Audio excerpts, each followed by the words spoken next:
Hi food lovers, மீண்டும் உங்கள் அத்தனை பேரும் லக்ஷ் போஜனாவில் சந்திப்பதிலே மகிழ்ச்சி. இன்றைக்கி மீண்டும் ஒரு எக்ஸைட்மெண்ட்டான டிஷ்ஷு. இது என்னன்னு கேட்டிங்கன்னா கீரை மிளகூட்டல். கீரை மிளகூட்டல்ன்றது நமக்கு வத்த குழம்புக்கு தயிர் சாதத்து கூடலாம் காம்பினேஷன் அட்டகாசமாக இருக்கும். கீரை அட்லீஸ்ட் வாரத்தில் ஒரு வாட்டி சேர்த்துக்கிறது ஆரோக்கியமாக இருக்கும். ஸோ அந்த ஐடியாவில் இன்றைக்கி கீரை மிளகூட்டல் பண்ணுறேன். இதை எப்படி ப்ரிப்பேர் பண்ணுறது வாங்க கிச்சனில் போய் பார்க்கலாம்.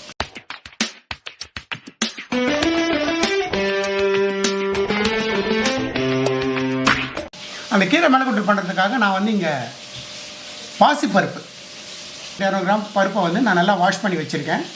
அது கூடவே முளைக்கீரை 2 கட்டு முளைக்கீரை கட் பண்ணி ஃபைனாக வாஷ் பண்ணி வச்சுருக்கேன். இப்போது நான் இதில் பாசிப்பருப்பு நல்லா வாஷ் பண்ணி வச்சுருக்கேன். இதில் ஒரு சின்ன சைஸ் வெங்காயம் கட் பண்ணது, ஒரு சின்ன சைஸ் தக்காளி, ஒரு 2 பல் பூண்டை நான் கட் பண்ணி வச்சுருக்கேன். அது கூடவே ஒரு 2 பச்சை மிளகாய் போட்டுட்டு இந்த கீரையும் இதில் ஆட் பண்ணி டைரெக்டாக தண்ணி விட்டு ஒரு 4 விசில் வந்ததுன்னா நம்ம அதை எடுத்துருவோம்.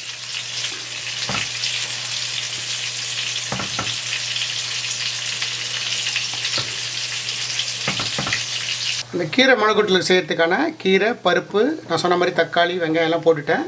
அது கூடவே அதுக்கு தேவையான இன்னும் கொஞ்சம் தண்ணியை விட்டுட்டு இதில் ஒரு 1/2 டீஸ்பூன் கல்லுப்பு சேர்க்குறேன்.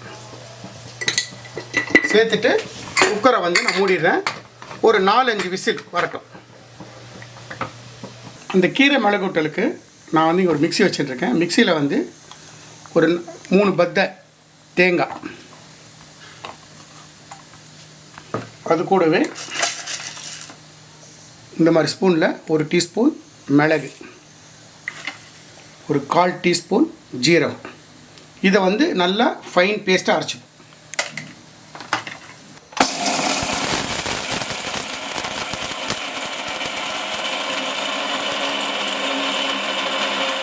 இப்போது இந்த பாதி அரைச்சிருக்கேன். அதில் நான் ஒரு 10 பல் முந்திரி பருப்பு போடுறேன். அதையும் சேர்த்து ஃபைனாக அரைச்சிடும்.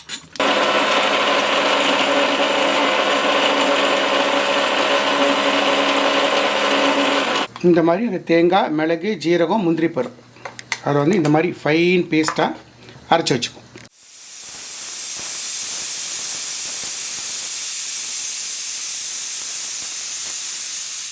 இப்போது நம்ம இந்த கீரை கடைசலுக்கு குக்கரில் வேக வச்ச கீரை தயார். இதை நல்லா ஒரு மத்து போட்டு மையாக கடைஞ்சிடும். இப்போ இந்த மாதிரி மத்து வச்சு இதை நல்லா மையாக கடைஞ்சிடும். சூடாக இருக்கும்போதே கடைஞ்சால் தான் ஸ்மாஷ் ஆகும்.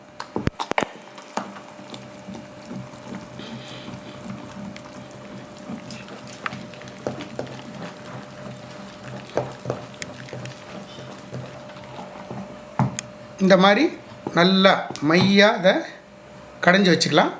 இதுக்கு ஒரு சின்னதாக ஒரு தாளிப்பு. அந்த கீரை மிளகூட்டலுக்கு நான் சொன்ன மாதிரி தாளிக்கிறதுக்காக ஒரு கடாய் வச்சுருக்கேன். ஸ்டவ் ஆன் பண்ணுறேன். கடாய் ஹீட் ஆகும். இப்போ கடாய் சுட்டெடுத்து நான் கடாயில் தேங்காய் எண்ணெய் சேர்க்குறேன். ஒரு 1.5 ஸ்பூன் தேங்காய் எண்ணெய், நல்லா ஒரு டீஸ்பூன் நெய் சேர்க்குறேன், சின்ன ஸ்பூன். நம்ம போட்ட தேங்காய் எண்ணெயும் நெய்யும் நல்லா உருகெடுத்து இப்போ நான் ஒரு 1/2 டீஸ்பூன் கடுகு சேர்க்குறேன்.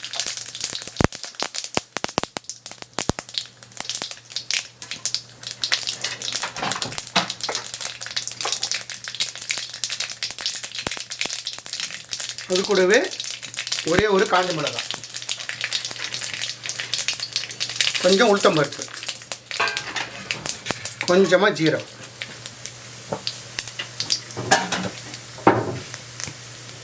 கருவேப்பிலை,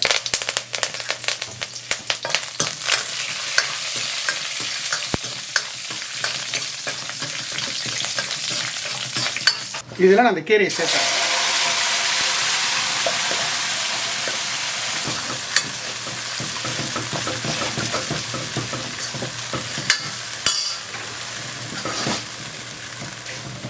இந்த கீரையில் கொஞ்சமாக மஞ்சத்தூள், நம்ம அரைச்சி வச்சிருக்கிற பேஸ்ட், தேங்காய், சீரகம், மிளகு அந்த பேஸ்ட்டையும் சேர்த்துட்டு இது ஒரு ஃபைன் மிக்ஸ். ஆக்சுவலாக இதை வந்து இப்படி பண்ணணும் அவசியமே கிடையாது. அந்த குக்கரில் நம்ம எடுத்து கடைஞ்ச உடனே அந்த குக்கர்லேயே டைரெக்டாக இதை போட்டு இந்த அரைச்சி விட்ட பேஸ்ட்டை சேர்த்து அந்த குக்கர்லேயே வச்சு ஒரு கொதி வந்ததுக்கப்புறம் தாளிப்பு பண்ணால் போகிறோம். பட் நான் வந்து உங்களுக்கு செஞ்சு காட்டுறதுக்கு தெரியணுன்றதுக்காக நான் ஒரு கடாயில் மாற்றி செய்கிறேன். நீங்கள் அது 1 பாட் குக்கிங்காகவே செஞ்சுக்கலாம் டைரெக்டாக. இந்த கீரைக்கு தேவையான சால்ட், கொஞ்சமாக பெருங்காய தண்ணி போட்டுட்டு இதை நல்ல ஒரு ஃபைன் மிக்ஸ் பண்ணி ஒரு கொதி வரட்டும். கொதி வந்தோன்னா ஆஃப் பண்ணிட்டோம். நம்மளோட கீரை மிளகூட்டல் தயார். இது ரொம்ப 1 பாட் குக்கிங் மாதிரி பண்ணலாம். ரொம்ப ஈஸி. டைரெக்டாக கீரையோடு எல்லாத்தையும் வேக வச்சு தாளிப்பு போட்டால் போகிறோம். அட்டகாசமாக இருக்கும். நான் செஞ்ச மாதிரி செஞ்சு பாருங்கள். எனக்கு கிடைச்ச அதே ரிசல்ட் உங்களுக்கும் கிடைக்கும். இது வந்து நம்ம ஒரு எபிசோடில் வந்து எண்ணெய் கத்திரிக்காய் காய் பண்ணியிருந்தோம். அது கூட இந்த காம்பினேஷன் கூட ஃபஸ்ட் கிளாஸாக இருக்கும். இதுவும் அதே மாதிரி சுடசாத்தில் நெய் போட்டு கடைஞ்சி சாப்பிட்டு பாருங்கள். கூட ஒரு ஊறுகாய் இருந்தால் போதும். பர்டிகுலராக எஸ்பெஷலி ஒரு ஆவக்காய் ஊறுகாய், டெட்லி காம்பினேஷன். அதே மாதிரி நான் பண்ண மாதிரி மெஷர்மெண்ட்டில் பண்ணுங்கள். எனக்கு கிடைச்ச அதே ரிசல்ட் உங்களுக்கும் கிடைக்கும். நம்ம வீடியோவெல்லாம் உங்களுக்கு பிடிச்சிருந்துன்னா லைக் அண்ட் ஷேர் பண்ணுங்கள். உங்கள் ஃபேமிலி அண்ட் ஃப்ரெண்ட்ஸுக்கு வந்து ரெக்கமெண்ட் பண்ணுங்கள். மறக்காமல் நம்ம சேனலை வந்து சப்ஸ்கிரைப் பண்ணுங்கள். ஏன்னா நீங்கள் கொடுக்குற ஆதரவு தான் மேலும் மேலும் எனக்கு பல டிஷ்ஷை செய்யக்கூடிய இன்ட்ரெஸ்ட்டை உண்டு பண்ணும். அதனால் எனக்கு நீங்கள் சப்போர்ட் பண்ணுன்ற நம்பிக்கை எனக்கு இருக்குது. Lakshman signing off from Laksh Yojana.